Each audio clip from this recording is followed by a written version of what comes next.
حضرت ابو ہریرہ رضی اللہ تعالی عنہ سے روایت ہے، نبی کریم صلی اللہ علیہ وسلم نے فرمایا، جب اللہ تعالی بندے سے محبت فرماتا ہے تو جبریل کو بتلاتا ہے کہ اللہ تعالی فلاں بندے سے محبت کرتا ہے، پس تو بھی اس سے محبت کر۔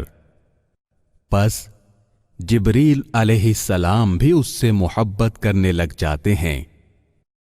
پھر جبریل علیہ السلام آسمان والوں یعنی فرشتوں میں منادی کرتے ہیں کہ اللہ تعالی فلاں بندے سے محبت کرتا ہے، تم بھی اس سے محبت کرو۔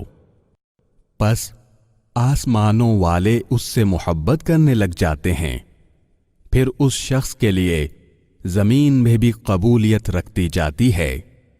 اسے امام بخاری اور امام مسلم نے روایت کیا ہے۔